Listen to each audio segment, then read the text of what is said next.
नमस्कार विद्यार्थी मित्रांनो, सेतू अभ्यासामध्ये आपले सर्वांचे हार्दिक स्वागत. आज आपण इयत्ता 10वी विषय मराठीचा सेतू अभ्यास पाहणार आहोत. विद्यार्थी मित्रांनो, आजचा आपला दिवस आहे 18वा. यात आपण रस विचार पाहणार आहोत. तुमच्या समोर तुम्हाला आवडणाऱ्या काही इमोजी दिलेल्या आहेत. आता इमोजी आपण सोशल मीडियाच्या या जगात सतत दिवसभरातून अनेक प्रकारच्या इमोजी वापरत असतो. जसं की काही आनंदाची बातमी असेल तर आपण त्याला आनंदाची इमोजी वापरतो. समजा एखाद्या श्रद्धांजलीची इमोजी असेल तर आपण शोकची बातमी असेल तर शोकची इमोजी वापरतो. जर एखादं राग व्यक्त करणारी काही न्यूज असेल, बातमी असेल, लेख असेल तर त्यावेळेस आपण राग व्यक्त करणारी इमोजी वापरत असतो. जे इमोजी वापरतो याचा अर्थ आपण आपल्या त्या लेखाशी किंवा त्या बातमीशी संबंधित आपल्या ज्या काही भावना आहेत त्या भावना आपण त्या इमोजीच्या साहाय्याने दर्शवण्याचा प्रयत्न विद्यार्थी मित्रांनो आपण करत असतो. आता तुमच्या समोर काही इमोजी दिलेल्या आहेत. जसं की पहा, पहिली इमोजी ही दुःख व्यक्त करणारी आहे. दुसरी भय. म्हणजे प्रत्येक इमोजीचं जर आपण व्यवस्थित निरीक्षण केलं तर त्याच्या इमोजीतल्या चेहऱ्यावरच्या जे काही भावना आहेत त्या भावना, हावभाव आपल्याला बदललेले दिसून येतात. आनंद. आनंदाला पण हसताना या ठिकाणी दिसतंय.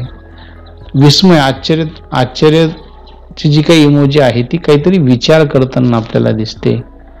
आता राग आलेला असेल तर त्यावेळेस लाल चेहऱ्याचा पूर्ण रंग काय झालेला आहे, लाल झालेला आहे. त्यानंतर शोक असेल, दुःख झालेलं असेल तर डोळ्यातून अश्रू पडणारी इमोजी तुमच्या समोर आहे. कंटाळा आलेला असेल तर कंटाळा, आपण ज्या पद्धतीने कंटाळा व्यक्त करतो त्या प्रकारची इमोजी तुमच्या समोर या ठिकाणी दिलेली आहे. म्हणजे एका अर्थाने ह्या सर्व जे काही इमोजी आहेत या इमोजी आपल्या ज्या काही भावना आहेत त्या भावना व्यक्त करण्याचं काम ह्या ठिकाणी त्या करत असतात. तर अशा या ज्या काही भावना असतात या भावनातूनच रस विचार जो आहे, रस विचाराची निर्मिती ही प्रामुख्याने होत असते विद्यार्थी मित्रांनो.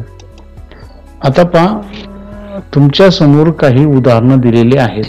जसं की गणेश आज वर्गात दुःखी दिसत होता. दुसरं उदाहरण, सध्या मानवामध्ये कोरोनाचं भय वाढलेलं आहे.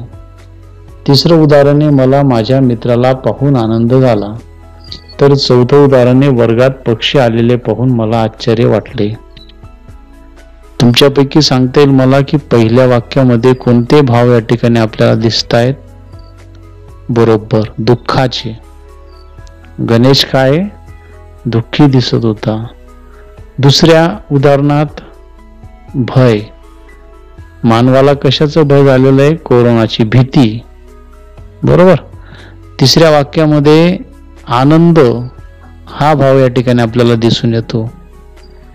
आणि चौथं वाक्य जर या ठिकाणी पाहिलं तर चौथ्या वाक्यामध्ये आपल्याला आश्चर्याचे भाव जे आहेत ते आश्चर्याचे भाव या ठिकाणी आपल्याला दिसून येतात.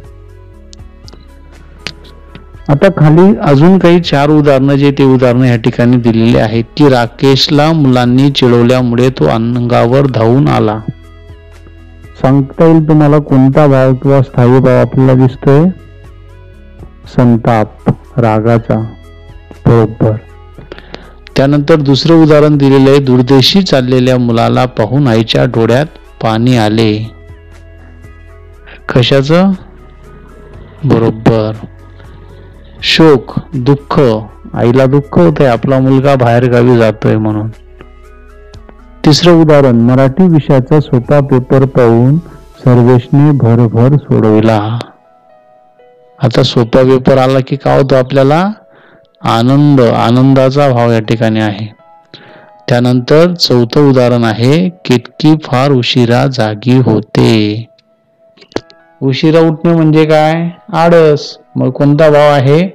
आळसचा भाव आहे. म्हणजे प्रत्येक वाक्यातले जे काही भाव आहेत हे भाव आपल्याला लक्षात आलेले आहे विद्यार्थी मित्रांनो.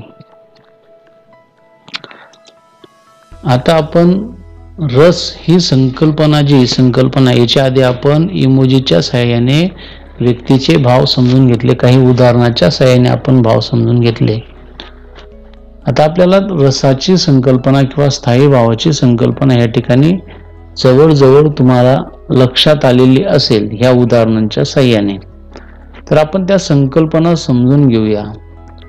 जसं वस्तूला चव असते, रुची असते, तसं व्यवहारामध्ये गोड, आंबट, खारट, तुरट, तिखट, कडू असे 6 रस या ठिकाणी आपल्याला चवीच्या बाबतीमध्ये दिसून येतात. त्याच्याने आपल्याला पदार्थाची गोडी किंवा चव कळत असते. यालाच आपण काय म्हणतो, रसस्वाद म्हणतो. त्यानंतर साहित्य वाचल्याने, ऐकल्याने किंवा पाहिल्याने मानवी अंतःकरणातील भावना उद्दीपित होतात, म्हणजे रस निर्मिती होत असते.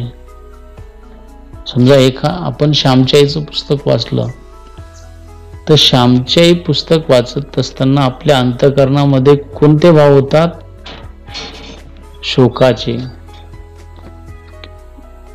तर अशा पद्धतीचे भाव, शांततेचे भाव त्याच्यातून आपले निर्माण होतात.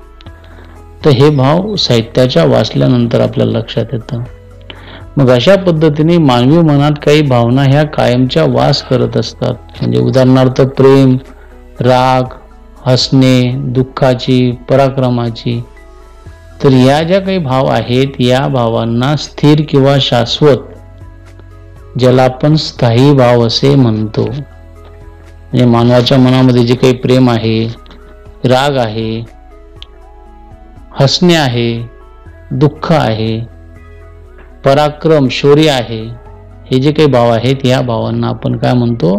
स्थायी भाव असे म्हणतो. आणि मग ज्या वेळेस हे स्थायी भाव हे रस निर्मिती, साहित्य कृतीचे ज्या वेळेस आपण वाचन करतो, तर त्याच्यातून स्थायी भाव आपले जागृत होत असतात. आणि जेव्हा हे स्थायी भाव उत्कट स्थितीला पोहोचलेले असतात, उच्च स्थितीला पोहोचलेले असतात, त्यालाच आपण रस असे म्हणतो. म्हणजे स्थायी भाव जेव्हा उत्कट स्थितीला पोहोचलेले असतात, त्याला आपण रस असे म्हणतो. विद्यार्थी मित्रांनो, मग रस आणि स्थायी भाव ह्या संकल्पना या ठिकाणी तुम्हाला समजलेल्या असतील. म्हणजे साध्या शब्दात स्थायी भाव किंवा भावना जर समजायचं झालं, तर माणसाच्या मनात प्रेम असतो, राग असते, दुःख असतं, हास्य असतं, शौर्य असतं, बिभत्सपणा असतो. तर हे जे काही ह्या सर्वांना आपण स्थायी भाव म्हणतो. आणि ह्या स्थायी भाव जेव्हा उत्कट स्थितीला असतात, अंतिम सीमेवर त्या ठिकाणी ते असतात, त्याला आपण रस असे म्हणतो. विद्यार्थी मित्रांनो, रसाचे एकूण 9 प्रकार आहेत आणि ते 9 प्रकार ह्या ठिकाणी आपण आता पाहणार आहोत. तर पहा, पहिला प्रकार आहे शृंगार रस. शृंगार रसामध्ये कोणता स्थायी भाव असतो? रती. बरोबर. आता पहा, तुमच्या समोर त्या रसाच्या समोर एक चित्र दिलेले कलाकार आहेत आणि त्यांच्यावरच्या चेहऱ्यावरच्या हावभावांचे आपण निरीक्षण करायचं आहे. त्याच्यावरून आपल्याला त्यांच्यातला जो काही स्थायी भाव आहे, तो स्थायी भाव आपल्याला लक्षात येईल. जसं की पहा, आता शृंगार रस हा रस कुठं आढळतो? स्त्री पुरुषांना एकमेकांबद्दल वाटणाऱ्या प्रेमातून किंवा आकर्षणातून हा रस या ठिकाणी जाणवत असतो. म्हणजे जे काही सर्व प्रेम कविता असतील, प्रेम साहित्य असेल, प्रेम गीत असतील, हे जे काही आहे, म्हणजे प्रेम, प्रेमिका, स्त्री पुरुष, पती पत्नी यांच्यावर आधारित जे काही कविता असतील, साहित्य असेल, तर ते सर्व शृंगार रसामध्ये येतं. उदाहरण दिलेलं आहे पहा, सुंदरा मनामध्ये भरली. त्याच्यातून एका सुंदर स्त्रीचं बद्दल भाव, जो हे भाव या ठिकाणी व्यक्त झालेला आहे. दुसरा रस आहे वीर रस. वीर रस कोणता स्थायी भाव आहे त्याच्यात? उत्साह. आता हा रस कुठं आढळतो? जिथं पराक्रम असतो, शौर्य असतं, धीरोदात्त प्रसंग ज्या ठिकाणी असतात, त्यांचं वर्णन करताना हा भाव येतो.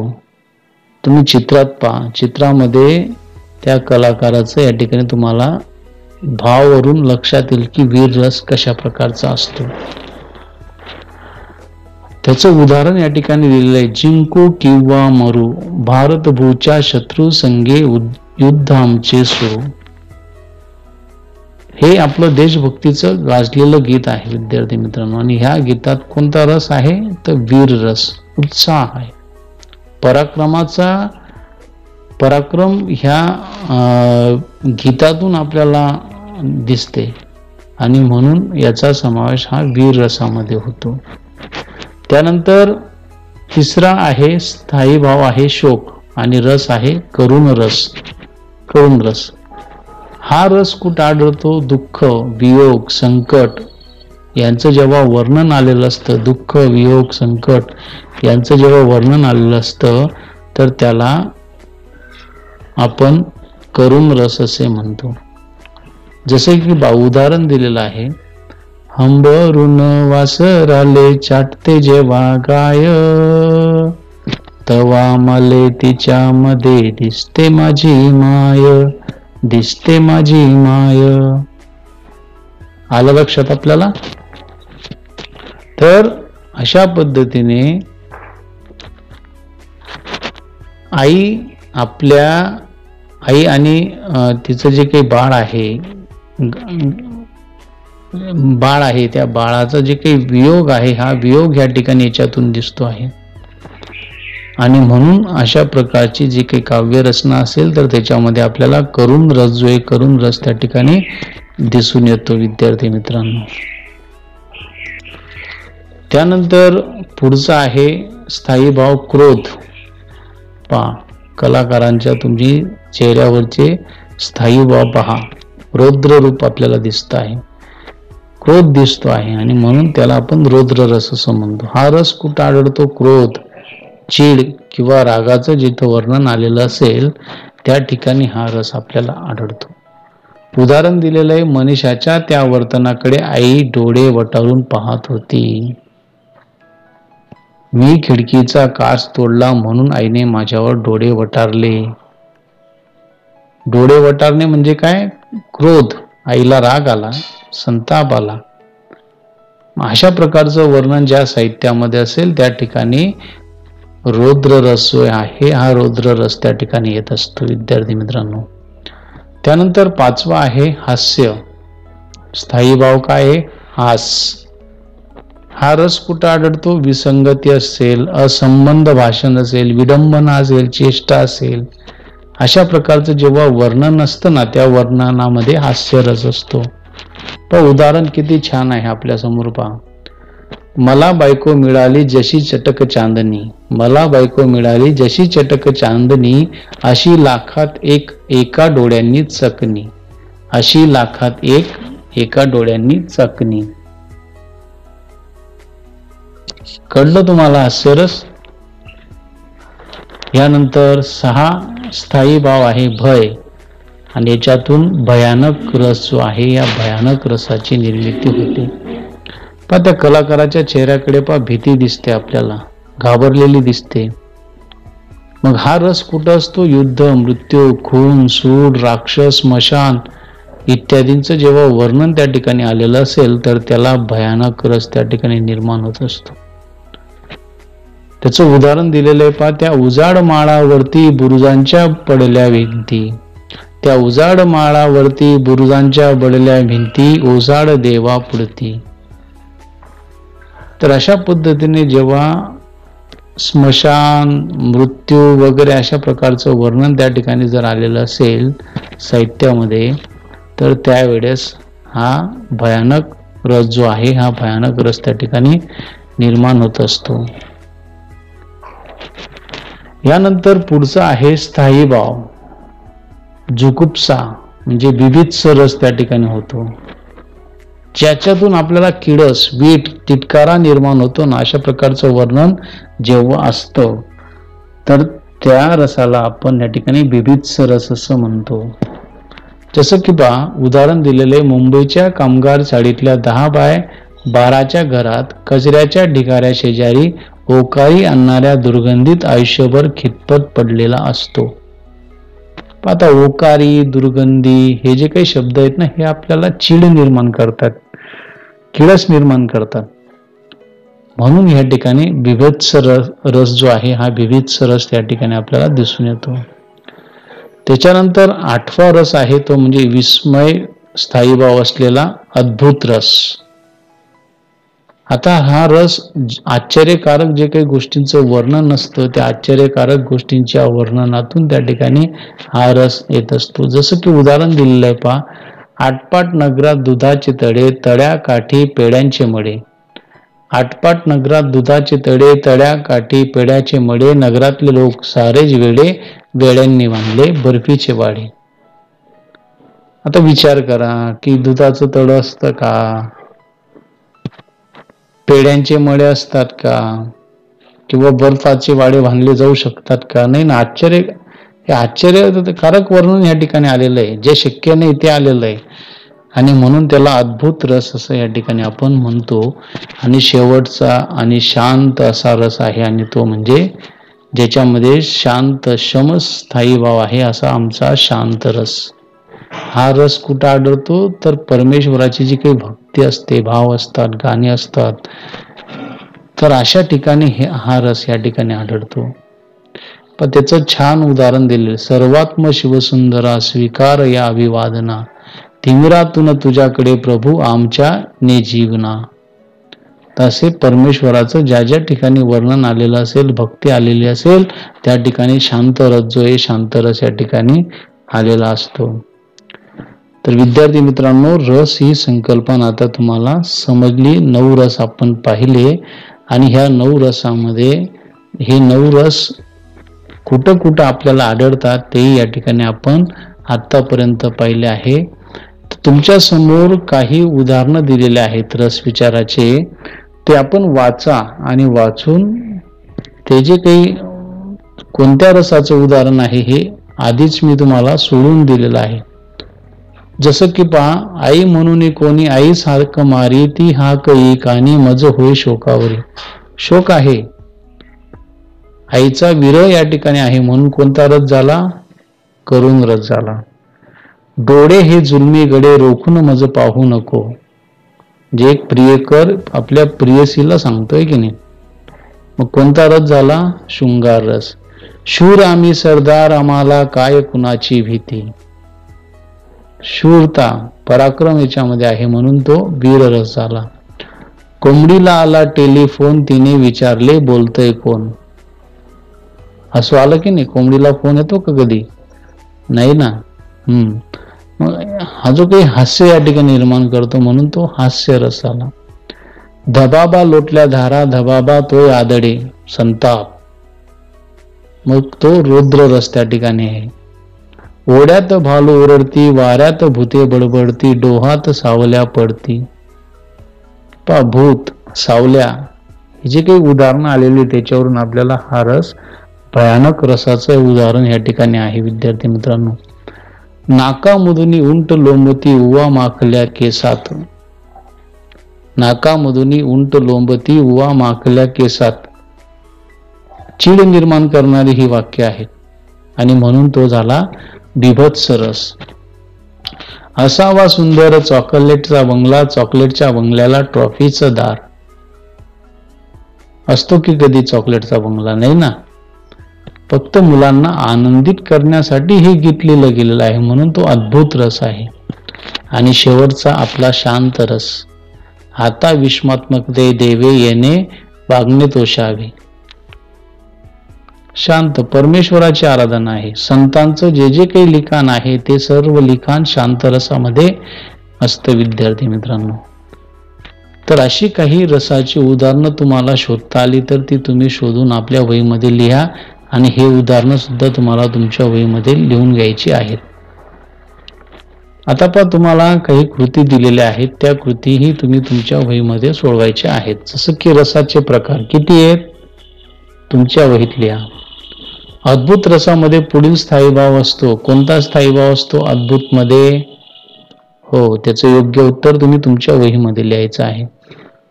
ओळखा पाहू. आता खाली एक उदाहरण दिलेलं, त्या उदाहरणातून तुम्ही कोणता रस आहे, आतापर्यंत आपण रसाचे प्रकार आणि ते कुठं असतात ते आपण अभ्यासलं, त्याच्यावरून सांगा की ह्या उदाहरणामध्ये कोणता रस आहे. सांगता येईल ना तुम्हाला? हो, शोधा. आता वरील तक्ता वाचून पुढील उदाहरण हे कोणत्या रसाचे आहे? तक्त्यामध्ये हे उदाहरण आलेलं आहे विद्यार्थी मित्रांनो. आता विश्वाते देवे येणे वाङ्मय तोषावे. तर तुम्ही हे उदाहरण शोधा आणि याचाही रस तुम्हाला लिहायचा आहे.